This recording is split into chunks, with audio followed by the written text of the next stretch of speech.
Welcome to Natural Habitat Adventures Daily Dose of Nature. Today's presentation, Sailing Antarctica, Journey to the White Continent, is brought to you by NatHab Expedition Leader Colby Brokvist. Colby has led hundreds of expeditions around the globe since joining NatHab in 2006. For the past decade, he has specialized in polar destinations, carrying the prestigious Senior Polar Guide certification from the Polar Tourism Guides Association, where he also serves as chair. He's a certified Lindblad Expeditions National Geographic photography instructor and serves as an ambassador for Tomorrow's Air, an organization dedicated to climate conscious travel and innovation. Colby, we appreciate you joining us today so very much. The floor is yours. Take it away, my friend. Rob, thank you. I appreciate you as always, and thanks everybody for being here today. I hope you are as excited as I am for the upcoming Antarctic season. I have been working, for the last 10 years on our Antarctic program, and I have led trips on all three of our expedition vessels. And today we'll be speaking to all of you that are on each one of the three ships that we have down in Antarctica. And, today's agenda, I'm going to start big. I'm going to give you a sense of kind of what we're doing and where we're going and what some of the activities are going to be like. And then with that knowledge, it'll help to make some more sense out of how you're going to prepare and pack and then ultimately arrive and what ship life will be like for you when you get down in Antarctica. So that's the order today. And then as Rob mentioned, we're going to do a Q&A at the end. So if you have any questions, if there are things that I'm not covering for you, feel free to go ahead and leave those in the chat, and then we'll get on to some of your personal questions at the end there. These are amazing trips. Today, we're going to talk mostly about all the logistics and personal packing and expectations and preparation. But let's not forget, as we're doing all of this, that it's a means to the end. These trips are just fantastic. In fact, I would say they're fantastical. This is a place where, it's so hard to even describe Antarctica and what it is because it's just so different from what we experience anywhere in our daily lives. And you're in for a real treat. You're in for a real adventure. I can tell you from experience that this trip will change you. It will change your mind. It will change your heart. It will change your spirit. And it's going to be fantastic. So we'll look forward to having you down there. For now, let's think about the nuts and bolts a little bit of your trip. So we have three vessels down there, and just to call attention to this, so on the top we have Australis, and if you're booked on the Australis trips, you're going to be sailing one way to Antarctica, and you're going to be flying the other way. And if you are on Ocean Tramp, the vessel on the bottom left, Ocean Tramp actually lives down in Antarctica for the whole season. And so you're going to be starting from Punta Arenas, and you're going to fly down and meet the ship, and then you're going to fly back at the end of the trip. And if you're on Hanse Explorer, then you're on the motor yacht. That's a little bit fancier, more well-appointed with your own staterooms. And Hanse Explorer also sails one way across the Drake, and you'll fly the other way. So today I'll be talking generally about what to expect in terms of activities and the things that you're going to see and how you want to prepare and pack. Those things are going to be very similar for all of the trips. There are some differences in the things that you might see or do, and I will call attention to that specifically as we go today. So you'll know if it does or does not apply to you. But if I'm not specifically acknowledging which ship my recommendations are attached to, then you can be confident that it applies to all three of the ships for everybody going to Antarctica today. And what are we doing when we get down to Antarctica? Well, you probably know, but here's a quick map. So we're gonna either fly or sail across the Drake Passage, and you're gonna go to the Antarctic Peninsula. And in particular, we're on the northern part of the Antarctic Peninsula, and there's a couple reasons for that. One of them is that the Chilean Air Force base, Base Frey, is located on King George Island, which is on the South Shetland Islands. The map on the right-hand side, you'll see the main part of the peninsula, and you'll see another little line of islands on the west. And if you were to look at this map, it's actually to the north in real life, and that's where King George Island is. And so being required to fly at least one direction for all of these trips, it means our range has to is sort of tethered, if you will, to that airstrip. And that means we have a range of being able to poke around on the peninsula. The nice thing about the trips on all of these ships, of course, is that our goal isn't to try to go as far as we can. Our goal is to do more of a deeper dive, a immersive dive.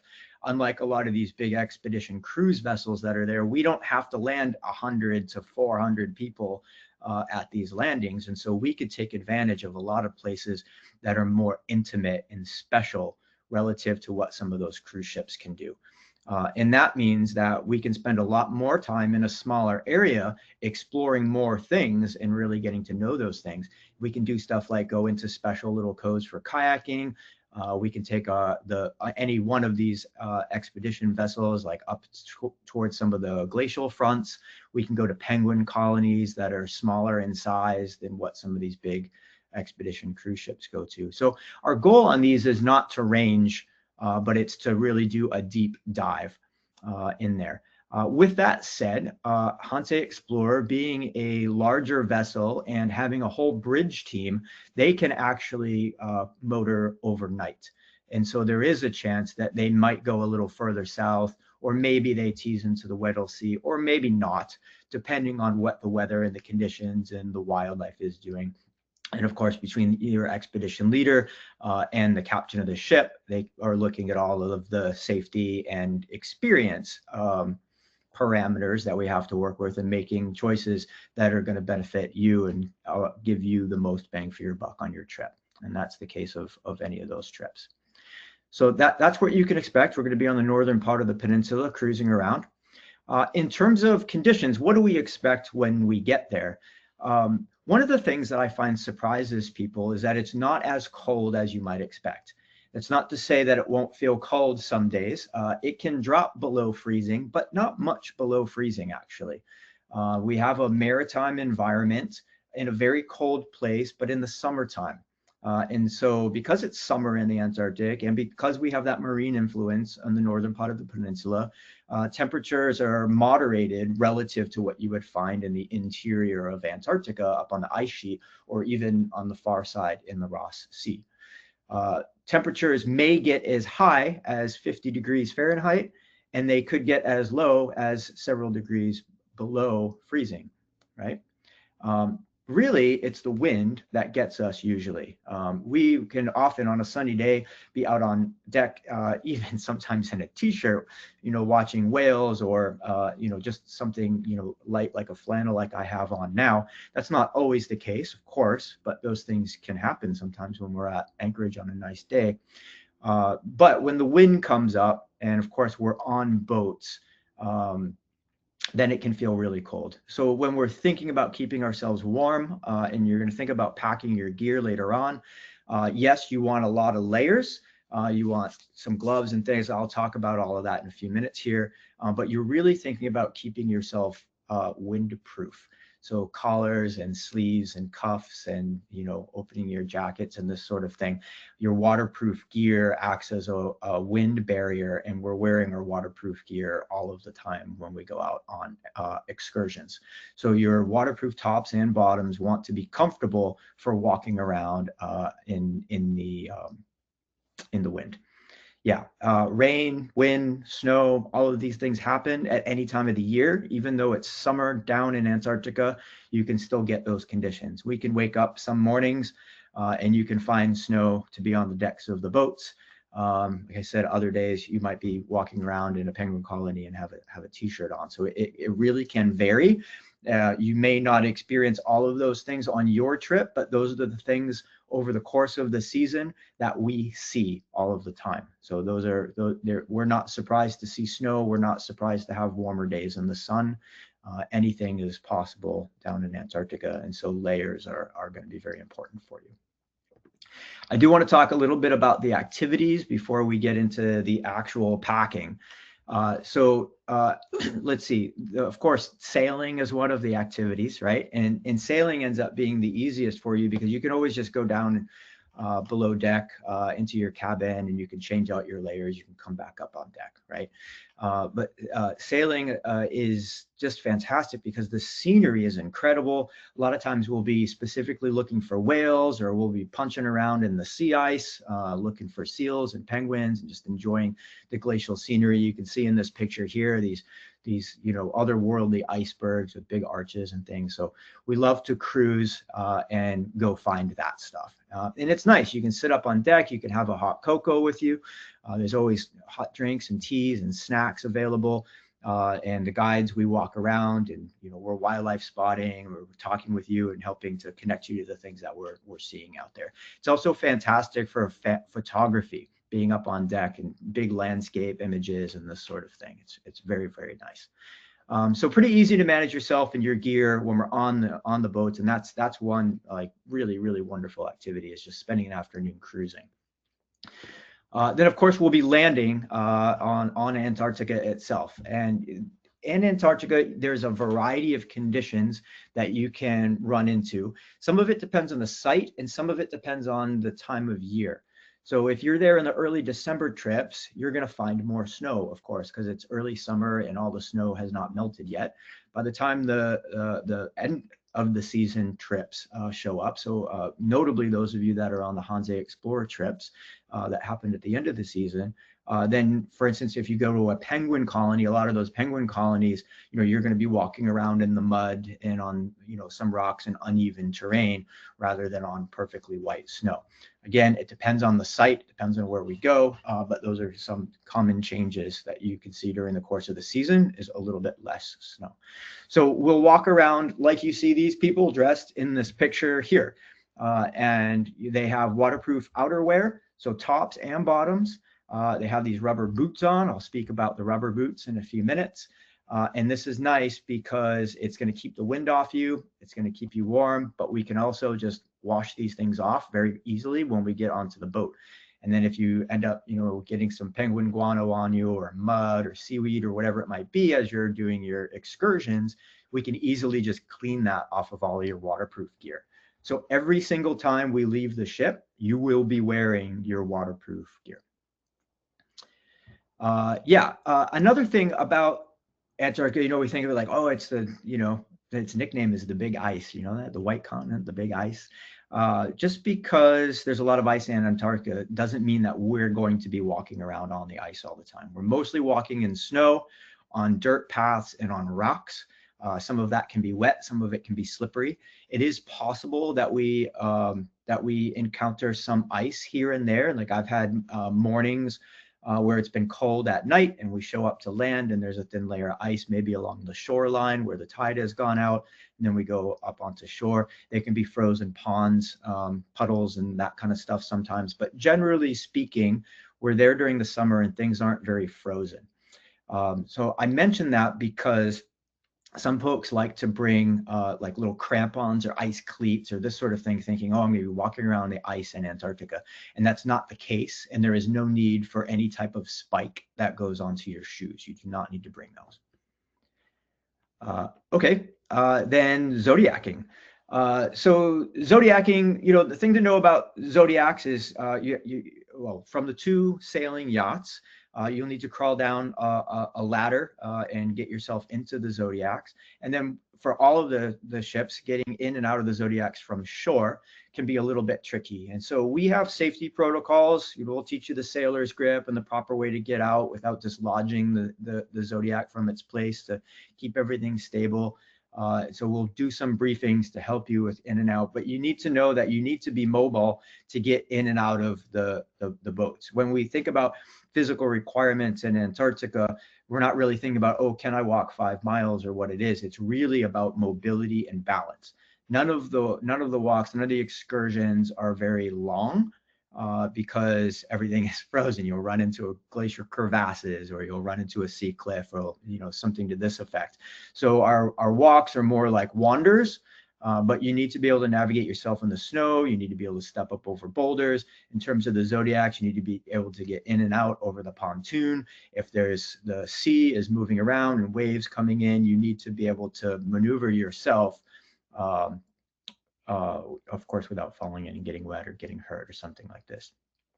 So on and off the Zodiacs is a place that we're always thinking about safety. We will have wet landings. We will have dry landings, right? What do I mean by a wet landing? A wet landing means that there's no way to get the boat onto a place where you can just step ashore and be dry. We land on a beach, and then you get off, and there's going to be some waves and there's going to be some surf that come in. Again, this is why you want all the waterproof gear. So you take a step into the water and then a step up onto shore. So that's what a wet landing is. Those wet landings can be on beaches of all sorts. Generally, they're cobbly rocks. That could be round, it could be angular, it could be covered in seaweed. They can be slippery. So you want to be prepared to be able to be safe getting in and out of the Zodiacs in all kinds of conditions with sea state and the state of the ground that you're stepping out on.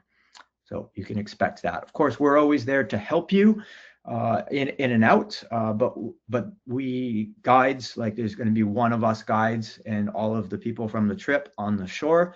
And so, of course, we need you to be self-sufficient. We can be there to help people and give an arm coming out of the Zodiacs. We do that regularly as a common practice. But we also need you to be able to do that on your own, because we can't be with all of the people on the group at all times, right? You still need to be self-sufficient. Okay, and then thinking about kayaking. Kayaking is fantastic. We have some fun play boats on each one of the ships. They're inflatable boats. There's a slightly different style depending on which vessel that you're on.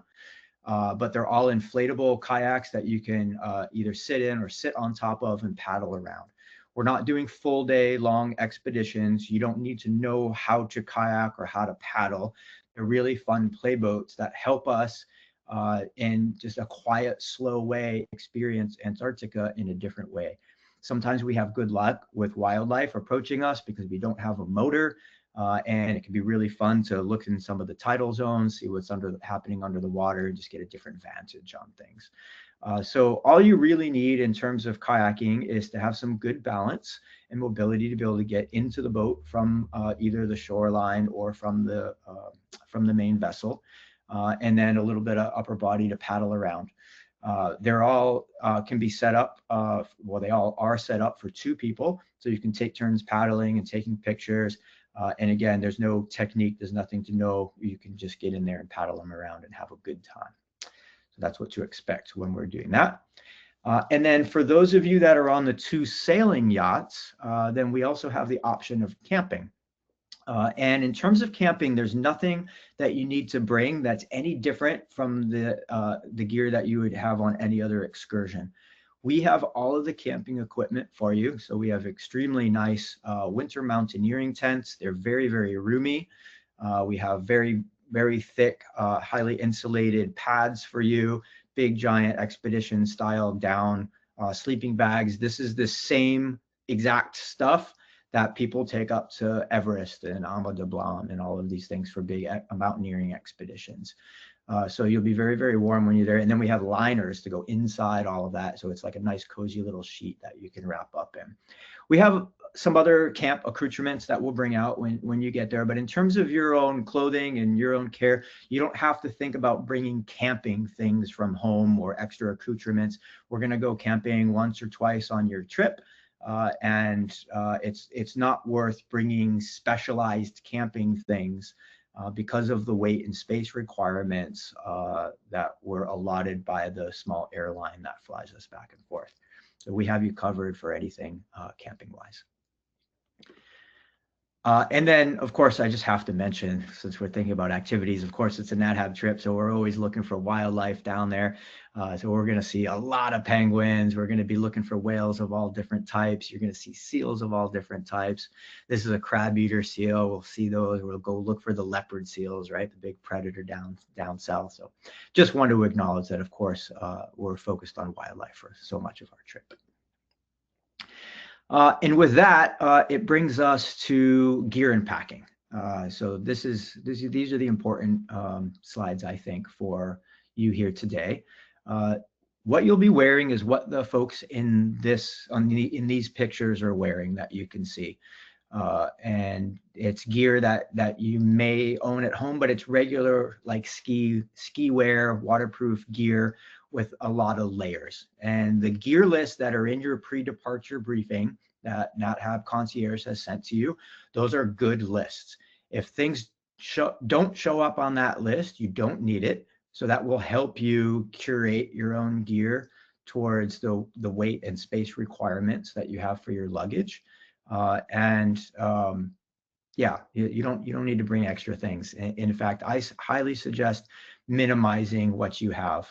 So we're out there every day doing excursions, and everybody has the same weight and space requirements. This is an expedition. It's an adventure. You do not need, nor will you use, I can guarantee you, different sets of clothes for every single day. 2 sets of hiking pants, 2 insulating shirts, that's fine. Maybe bring some more underlayers, so a few extra wool, t-shirts, short or long, some extra underwear, that sort of thing. That's nice to have some extras of, and it doesn't take up too much space, but you don't need a lot of layers. I bring 2 pairs of pants with me down there. I rotate them, every couple of days or so. If one pair gets wet or gets muddy, I can clean it out. I can let it dry. I can wear the other pair in the meantime. So it's good to have 2, but you don't need anything more than that. If you're on Hansei Explorer, you may like to have some dinner attire. While on the yachts, we just kind of wear whatever we're wearing all day and we're in or out, because Hansei Explorer is a little bit upscaled and there's a nice dining area, and dinner service is sort of somewhat formal, medium formal, I would call it. It is nice to have another set of clothes to change into that is not your expedition wear on Hansei Explorer. And again, the pre-departure briefing reflects that for you. I would say if there's a luxury clothing item that you are going to bring on the trip, I suggest maybe a lightweight sweater. It's awfully nice to just have a cozy sweater rather than some nylon down stuff to wear.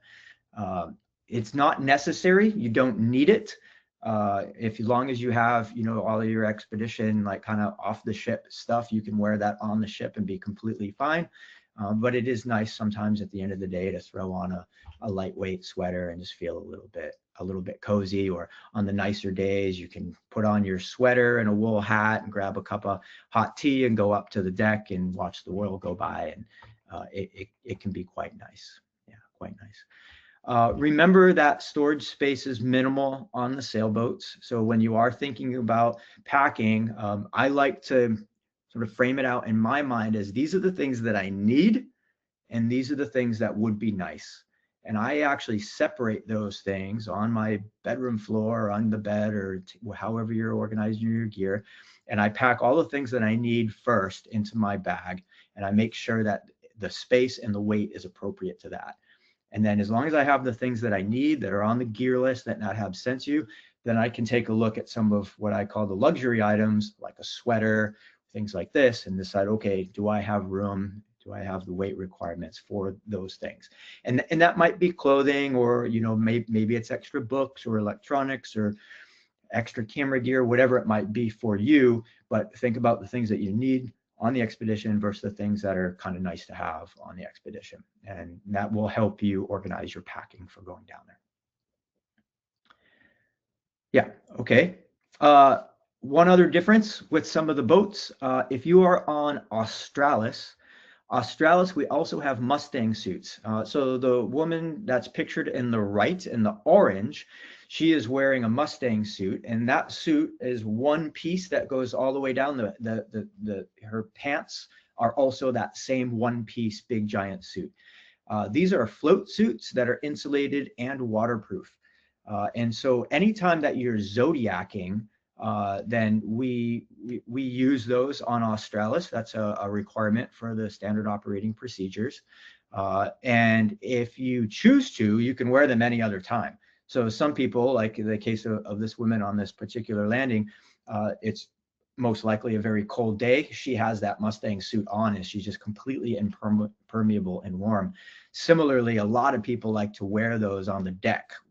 And so you'll have access to those Mustang suits as well as your own gear if you're on the Australis trip. The reason we have those on the Australis trip is because Australis was built for supporting research, and it has a giant storage place in the front of the ship. The ship is quite a bit larger than, say, Ocean Tramp, the other yacht, and so there is space for these things, and therefore they keep them on the ship for us to use as an extra bit of safety and comfort. So Australis has that luxury. A few things about gear that come up. I find that the biggest pinch points for people in gear, or uncertainties perhaps is a better way to say it, uncertainties for gear is sort of footwear and gloves and this sort of thing. Footwear. On the top left of this screen, you'll see a muck boot. It is a rubber boot. That is the boot you want. When you get down to Antarctica, we're going to be doing these wet landings all the time. We're going to be in penguin colonies that have guano all over the place, right? Penguin poop. There's going to be mud. As I'll talk about in a few minutes, there's also some biosecurity issues. And so we need to be washing our footwear and our outerwear all of the time. And this is the boot that you want. If you have a regular hiking boot, you're not going to wear it down there.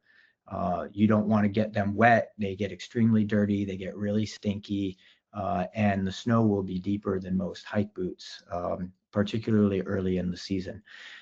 You can rent these boots through, NatHab, we organize it with the rental company down there at no extra charge for you. So you can speak with our concierge department and you can set yourself up for renting a pair of these boots. I highly recommend it. If I wrote the PDB on my own, I would say it's required. It's not required. You can bring another boot if you want, but I'm here to tell you that this is the boot that you want. You can go online and you can find all kinds of other waterproof snow boots.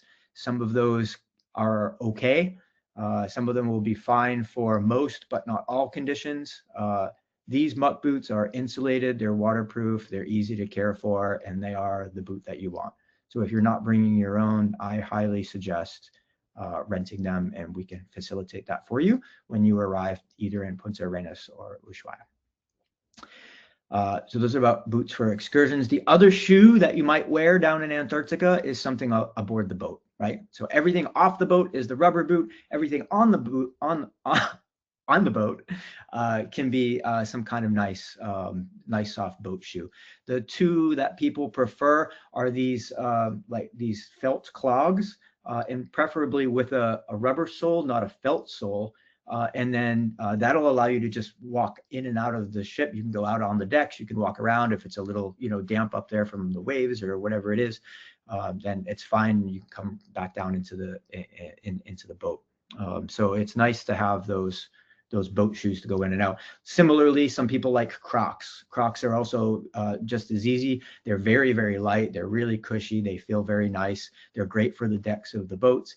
And in either of these cases, you can have your socks on and go in and out, which is nice. I have seen people try to save weight by bringing a pair of flip-flops and wearing the flip-flops, which are great indoors. But when you want to go outdoors, then you have to be putting your socks and your rubber boots on, and it's just not as convenient or as nice or as quick.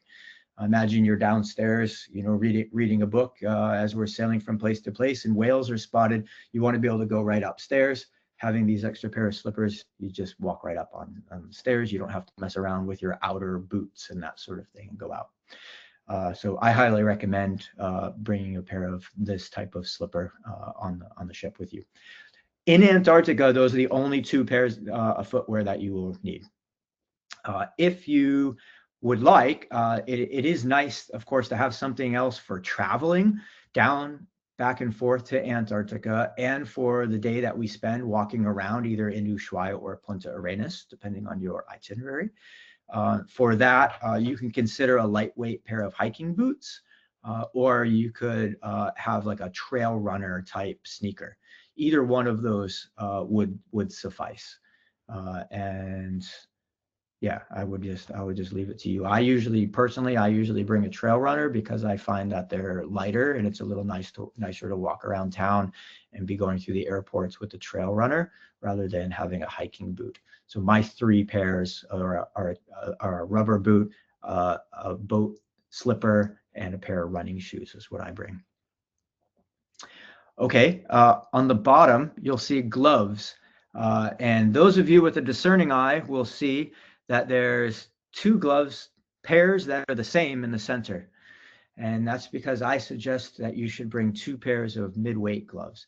It's nice to have a thin layer. You can use your camera, you can do things with it on some days where it's kind of warm out, but there's a little wind chill maybe as we're zodiacking around or you're up on deck. It's nice to have a lightweight pair of gloves.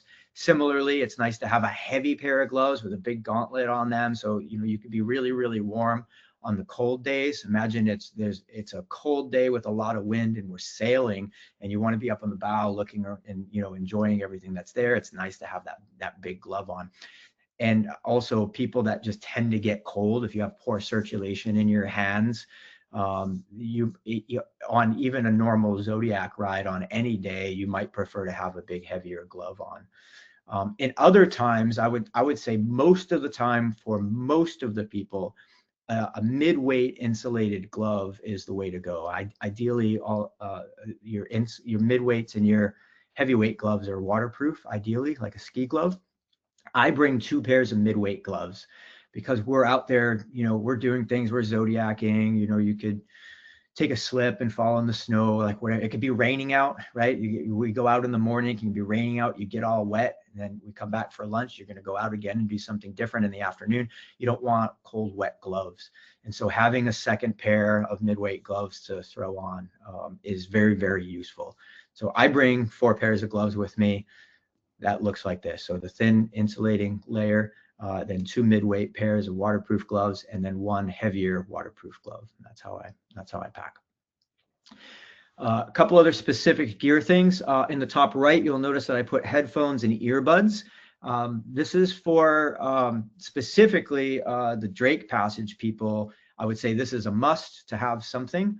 But even the ship, the flies, there are some shorter open crossings that could be maybe 8 to 10 hours, depending on the weather and the conditions in your itinerary or where you are. Maybe 10 hours on the long run. You could be in your beds, and if there's a lot of movement in the boat, because the seas are, the sea state is up, then you're going to want to be in your bed. And I found over the years, a lot of people are like, oh, I don't get very seasick, or I don't expect to, and they want to read a book, or I'm gonna maybe I have some movies on my computer. I find that the visual experience doesn't play very well with the movement of the boat experience. And so I think for a lot of us, even though we don't encounter it a lot, it's very possible to have very big, very rough seas on occasion. And so be prepared for that by being able to listen to some music, to listen to some podcasts, to listen to an audiobook, download that stuff and have some buds so you can just keep your eyes closed and just find a position of comfort in your bed and just listen to something, because you might not be able to read or watch a movie. Yeah. And then things to not bring. I have the only thing I have on my list here to specifically not bring is you don't need to bring those foot spikes for the reasons that we talked about earlier. That's something else that I see. It's heavy. It kind of rips other gear sometimes. And in 10 years of guiding down there, I have never had anyone actually need to use foot spikes. There's no reason for that down there. And then in terms of your luggage, a couple of key points. And again, this is reflected in the pre-departure briefings if you need to refer to it later. Your weight requirements for all 3 of these trips is 50 pounds maximum for your checked bags. and 11 pounds for your carry-on bags. Yeah. 11 pounds for your carry-on. Remember, you can wear anything that you want, and that doesn't count towards your carry-on.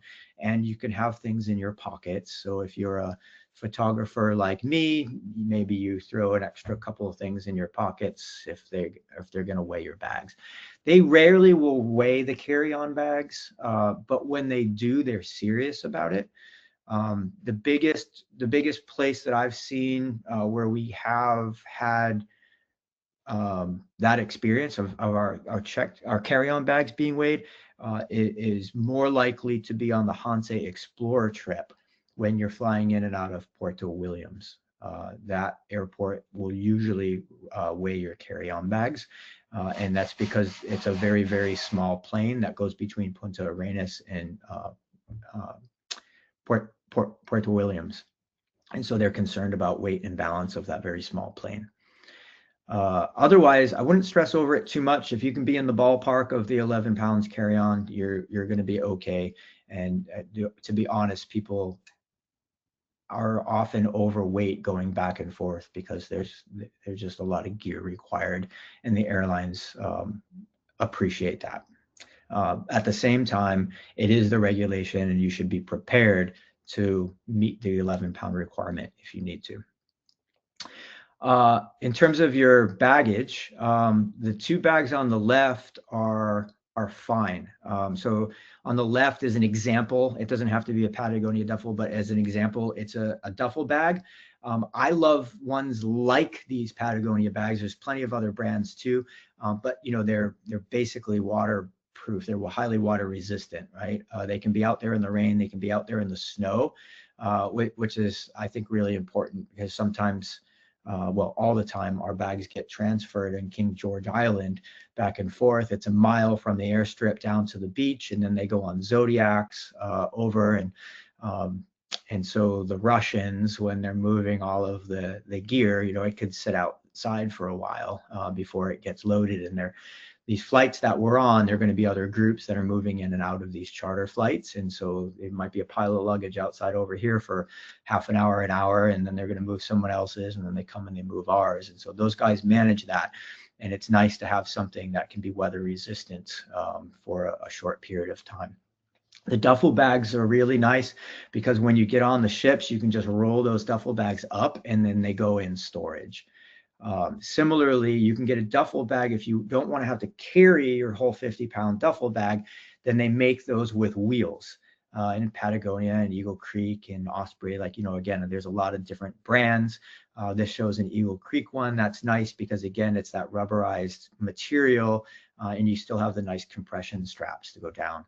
When you get on the ship, you can also roll this up, and then you just have one little hard section on the bottom that has the wheels. But the idea is that the whole bag can roll up, right, into a cylinder. You don't want to get one that rolls and then has the whole big flat plastic back on there, because now it can't roll up anymore. And what that means for you, depending on which ship that you're on or which room that you might have, it might mean that that thing just lives on your floor for the whole trip, and you're always trying to move around your bag because there's no place for it. If you have the bag that rolls up, then you can just stash it away, right? On Hanse Explorer, there's plenty of room on that expedition yacht, the motor yacht, and you can easily just put your bags in the corner, or there's other places on the ship we can store it because it's a giant ship. The thing that you don't want on any of the trips is to bring luggage that's hard-sided.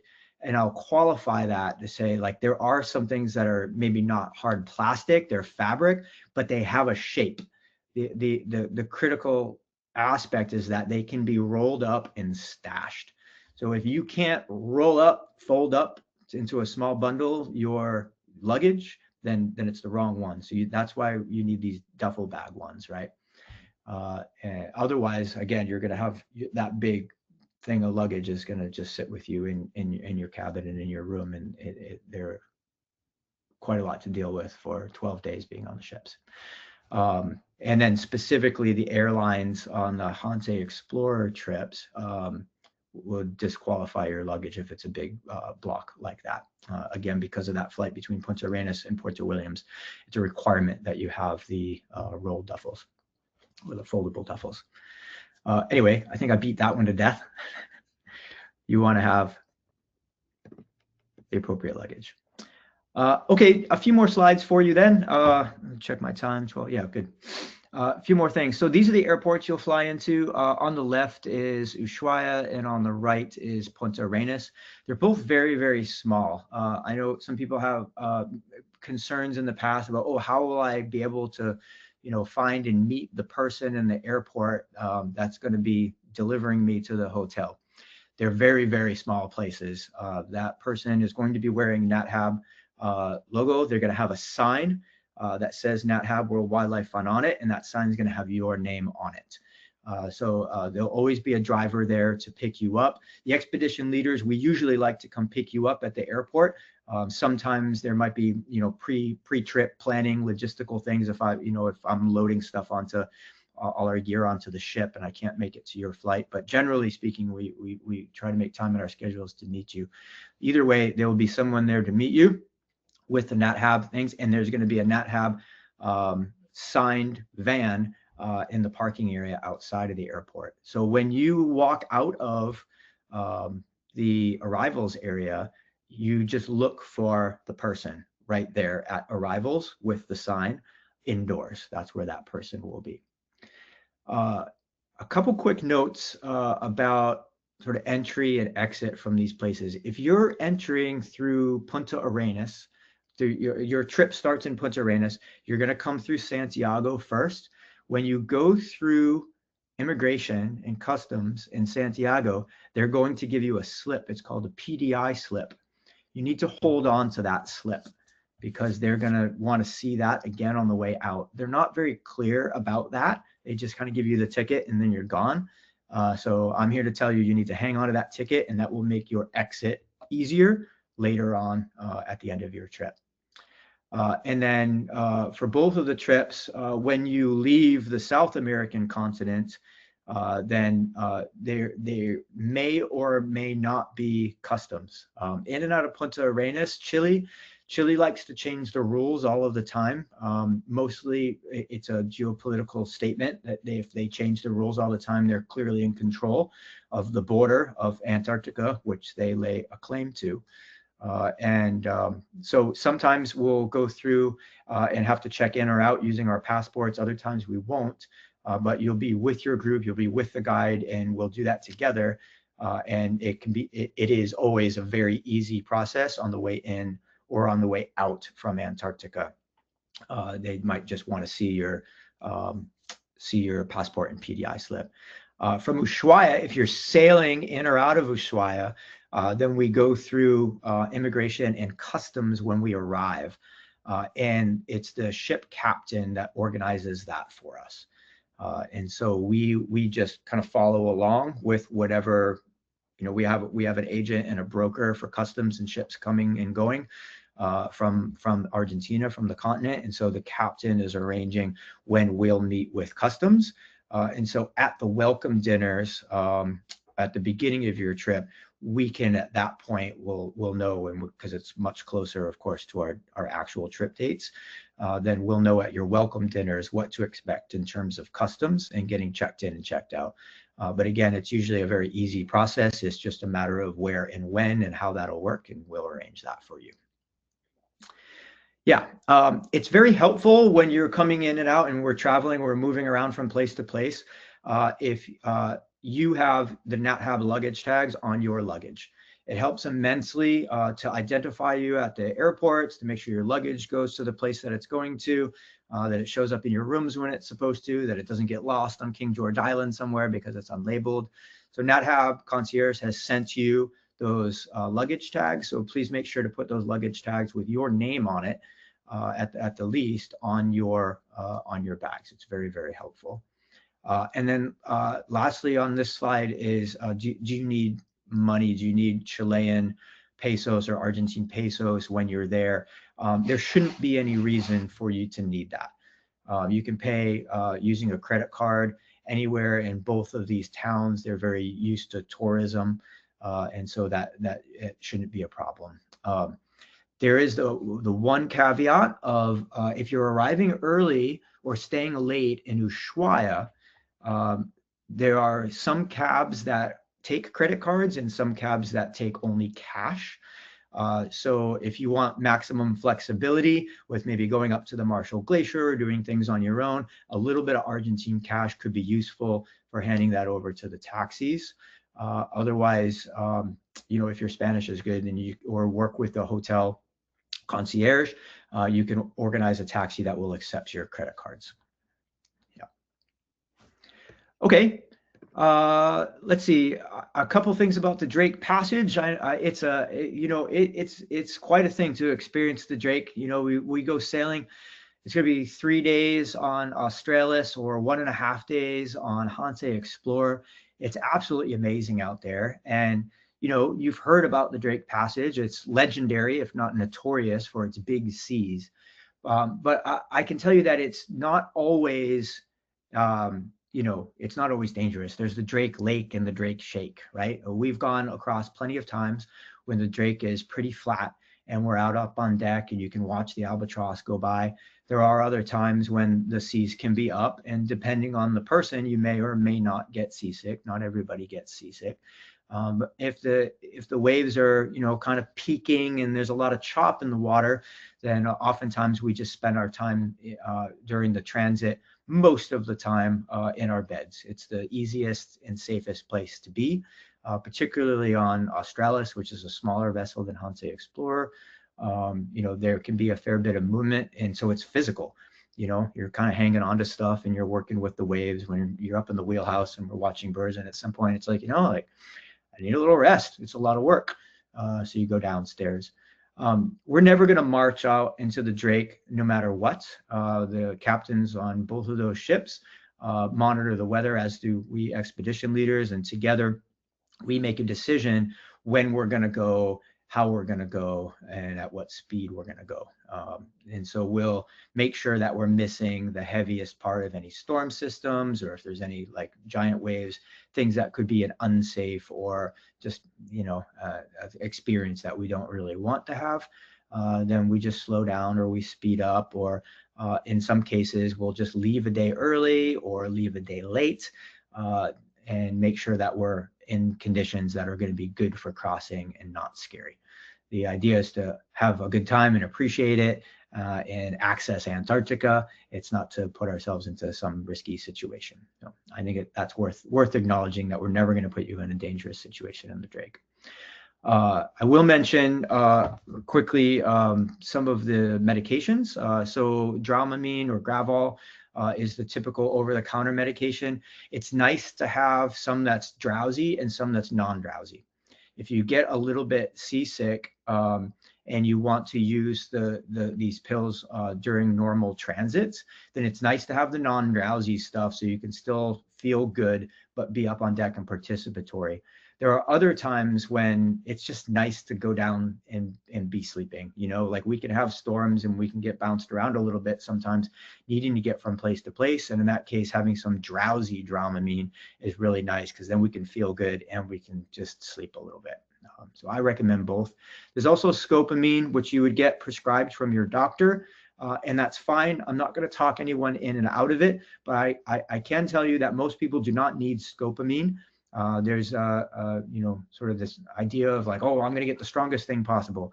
But the strongest thing possible comes with some pretty serious side effects. We've seen people with hallucinations, with night terrors, severe dehydration, sleepwalking. Those are some of the symptoms, the side effects of scopamine. So if you know that you're very prone to seasickness and you need something with a lot of power to it, then scopamine can be a good choice. But for most of us, Dramamine or Gravol is going to be very sufficient for what we experience on the Drake. Okay, and then a quick few things just to draw your attention to now and finish up. So ship life, what is ship life like? You can use the ships as you see fit. A typical day is, the generators go on at 8 o'clock in the morning. We have some coffee, we have breakfast at some point, usually around 9:30. We get ourselves together and then we go off on an expedition in the morning. We come back for all of our meals. There's no eating or drinking on Antarctica. So we come back for our meals. And of course, we're ready for bathroom breaks at that point anyway. And then in the afternoon, we'll go do another activity. So that's a typical day. We always have snacks available for you. If you're on the Zodiacs, you can bring snacks with you. Otherwise, we're generally eating aboard the boats. And so thinking about food, the food is very nice on all of the ships. We can cater to anybody's dietary. We just need to know about it. So I'm sure you've been in touch with concierge and they've given you all those beautiful forms to fill out. We need to know before you show up to the ships, before you show up to your trip, really, when you're still at home, we need to know what kind of foods you do and you don't eat. Once we get aboard the ship, we only have what's aboard the ship, and we're provisioning the ship for each specific trip. So if we don't know that you need something in particular, if you're the person that drinks Diet Coke 4 times a day, there's probably not going to be enough Diet Coke for you. Let us know. And sometimes it can be helpful to know the things that you don't like. Of course, we can't personalize every single meal, but if specifically like you don't like to eat shrimp or you don't like to eat scallops, like let us know. And then the chefs will make sure that we're not serving you that stuff. On all 3 ships, the meals are served. There's a plate that's going to be given to you. It's not a big buffet. There's no menu to choose from. You're going to get one meal. And so if the chefs are very happy to accommodate anything, like nothing is too small for them, but they just need to know about it. What doesn't work is when the meals are served for you to say, oh, I didn't tell you I don't eat scallops. It's like, well, now what are we going to do? So just let us know beforehand. We're happy to accommodate, and we can easily accommodate anything that you need down there. And then safety, I won't go into today, but I just want to say that, of course, we're going to keep you safe. It's a primary concern for us. I know it's often a primary concern for people down there. Antarctica is a new place where our basic life skill sets don't apply. We're going to be on boats and, Zodiacs, and we're going to be around a lot of sea creatures. So we'll give you briefings over the course of the trip to let you know how to be safe. And then lastly, for you, just to give you a heads up that there are some obligations on us when we arrive to Antarctica in terms of responsible visitation. So some of the larger sites, like the penguin colonies, places that see a lot of traffic with the ships and the sites get used more than others, there are guidelines for those sites. And so you can expect that the expedition leaders will tell you how we can and cannot behave at those sites in order to protect the sites and protect the wildlife that's there and the historical heritage. Same with wildlife viewing, how we can properly visit them without bothering them. And there are some biosecurity things specifically now related to avian flu and us not spreading communicable diseases between all the animals down there. So we'll tell you a little bit more about that when we arrive, but just so you know to expect that. And Rob, that's what I have for everybody. I'm sure there's some questions rolling in. Shall we answer some of those? I think that's a fine idea, Colby. So before we dive into them, I would like to remind everyone that if you do have questions, please feel free to submit them via the question field in your control panel. Just go to those 3 lines in the upper right-hand corner of your screen. You click on that, it'll pop down, and you hit the question field, and that's where we will be asking questions from. So there was a harness in one of the pictures that people are wearing. Were those just for cameras, would you say, or do you recall? Maybe we're referring to this. So these are sailing style life jackets. So on all 3 of the ships, these are the life jackets that we wear when we're doing short transits over to shore. Yep. Gotcha. Thanks. And let's talk about the boots. So each guest gets a pair of boots to use. That is included in the price. We're not going to have to buy them or anything when we get there. You could ask concierge. I believe that there's an extra charge for you to rent those. We work with a separate company, and we just facilitate connecting you with those boots. So that we can help arrange that. We don't charge for that service, but you'll have to pay the rental fee with the company to rent the boots. Gotcha. Thank you. So what happens to us if we're out there and nature calls on an excursion? Is there um, anything I can do in that situation? Yeah, of course, we always have that in mind for all of us. Our excursions are generally timed around our needs for restrooms and breaks and fluids and snacks and things. If you found that we're in the middle of an activity and you needed to use the restroom, then we simply just bring you back to the ship so you can use the restroom and then reunite you with the group. Perfect. Thank you for that. So when we're camping, are we going to have to worry about leopard seals or anything out there getting in our way or coming at us? Good question. Yeah, so there's nothing on land that could harm us at all, including leopard seals. When leopard seals are on shore, they're just like a big sausage trying to move around. They can actually move a little quickly if they want to, but only for a short bit. No is the answer to your question. We do not have to worry about dangerous wildlife. In fact, we usually hope that some wildlife shows up. It's really nice when penguins or seals come visit us, and we're maybe having depending on the time of year, like maybe there's a little bit of a sunset or at least a really, really long dusk period. And so have the animals come up in that beautiful light for photography and share that quiet space with us is pretty special. Oh, sounds great. Um, what what about those of us who like to take a lot of pictures and then put them on our laptops? Is that something that we should bring with us? I know there's some weight limitations, of course. Yeah, I would say it does come down to your weight limitations. I bring my laptop. I'm a photographer, and I love it. And yeah, in fact, Marlo and John, the other two expedition leaders, were all also photography trip leaders. So we'd be happy to play around with that with you. And there's space for it. It's easy to charge any of your electronics aboard any of the ships. And yeah, if that's how you like to unwind at the end of the day, I highly recommend bringing it if you have the weight requirement met. Perfect. Gotcha. Thank you. Um, what about those of us who are point and shoot people? Should we go out and invest in a camera for this trip? I know there's some amazing sites. The best camera is the one that you have and the one that you know how to use. I would suggest that a camera on your phone is probably the best camera for most of us. We can do video. We can take some nice pictures. If you really want animal portraits and things like this, then maybe an upgrade to something that has a longer lens. But again, even some of these, just kind of, consumer model, easy to use. You can have it on automatic and have a zoom that comes in and out, and just something small and light is very appropriate. In fact, Rob, actually, this reminds me too, other special things that you can get. You can find on Amazon these little lanyards that go onto your phone case that you can connect. And I also highly recommend that. I use those as well, and it will keep your phone from falling into the ocean or falling into the snow and getting lost when you have gloves on or cold hands or damp hands, whatever it might be. I have seen some people over the years lose their cameras, and for $12 you can get these little lanyards, and it's well worth it. I concur. I used one when I went to the Galapagos, and it saved my phone once or twice from falling into the water. So I Sure. do recommend those as well.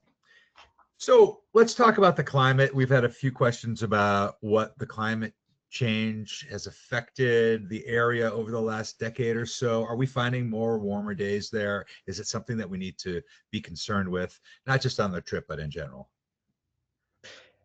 Well, yeah, I mean, my answer would be yes, we should all be concerned about climate change, and it's very, very apparent in the Antarctic, and you'll see things for yourself, and you'll hear stories from the guides and maybe other people about how much change is occurring there and what that means for our oceans and fisheries and the rest of the world. What happens in Antarctica doesn't stay there, right? Is the saying.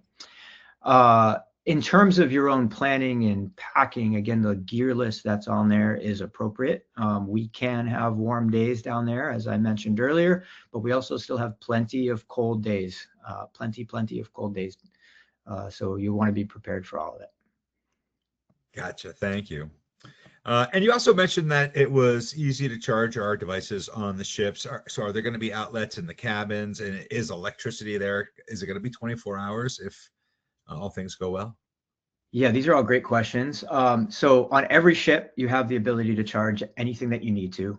Each ship is set up a little bit differently depending on in terms of where you'll find your outlets. Aboard the two sailboats, they will only charge when the generator is on. So things charge during the day, not overnight, because the generator is turned off. But again, it's never an issue. It's just about power management, and there's plenty of opportunity. It's easy to manage power. Good to know. Thank you. And are they plug-ins or the USB ports? Do I need to bring adapters for that kind of thing? Yeah, good questions. Adapters are good because you're going to need the adapters in Chile and Argentina anyway. Aboard the boats, it's a mix depending on which ship that you're on, and actually on maybe even on which room you're in on those ships, if it's an American style or if you need the adapters. All the ships do have some extra adapters. And then Hanse Explorer has USBs. There's a USB panel in the main cabin of Ocean Tramp, and there's USB in the rooms on Australis. Yeah. Great. Great. Thank you for those details. That I'm sure helps a lot of people. So let me ask you one last question. What's one part of this trip that you cannot wait for people to experience? It's such an amazing trip. I know it's hard to choose, but is there any one thing that's just so amazing that they need to see this? I mean, it's all so special. I'm not much of a favorites guy, but for me, the things that really light me up after having been there for so long are just these surprises. It's the things that you don't expect, right? Like we are out there in a very, very real wilderness, and this place is very dynamic. Oh, it's Antarctica, it's all frozen into place, and then there's some penguins. Like it is constantly moving. All the icebergs are moving, they're rolling, there's tidal currents, and you never know what the plankton's doing under there, which means you never know where the whales are going to be. And sometimes it's just like, oh, we have what I like to call them expedition days. Some days it's like, you know what? It's like we have to get from place to place, and we're not exactly sure what's going on. We haven't heard any reports of wildlife in the area recently, but we know we're heading in a particular direction. So let's just go poke our head into some of the little coves, and let's cruise the glacial face over here, and let's just take the day slow. And I like to call them expedition days because we're just going to go discover something that day. And something always happens. Like you'll find, all of a sudden we get into a bunch of sea ice, and we have to, kind of push it all apart, and we're navigating this thin ice. And then we find, a spot, and there's orca, off on one of the points, and they're there and they're chasing around penguins. Or, another time it's, we're climbing up into the ship mast and looking down on the sea ice early in the season, and you can see seals all over the sea ice, and like you just never know. And to me, it's not like, oh, I can't wait to see this one thing. It's those surprises that really light me up. And everybody sees on their itinerary, it's like the first 3 days are pretty structured, the last 2 days are structured, and then it's like 12 days it's just Antarctica, right? And this trip is an adventure. It's an expedition in the truest sense. Like we're going to make it up as we go. We're going to, use our knowledge of the local environment, but we're going to use our eyes and our ears and talk to our friends that are on other ships. And we're going to make this up as we go and figure out, what's happening in that moment that's most special, and turn our attention to that. And that's what I'm looking forward to the most, is just all these little surprise discoveries.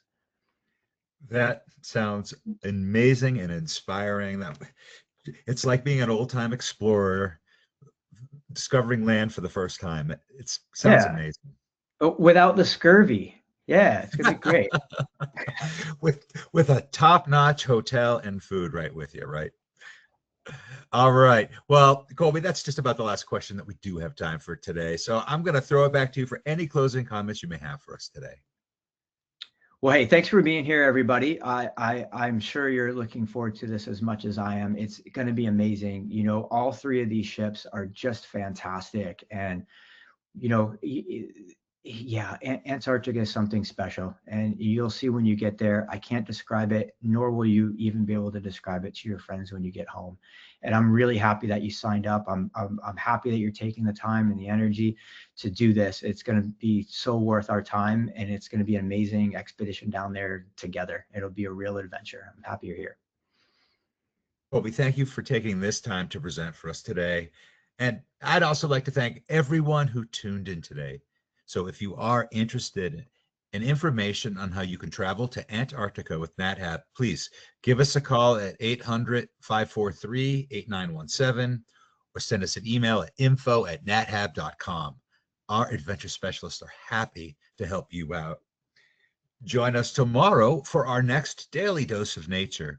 You can check out this week's lineup, including registration links on our website at nathab.com/webinars. We did record today's presentation, and we will have the replay available on the website soon. With that, I will conclude today's webinar. So long, everybody. We'll see you next time.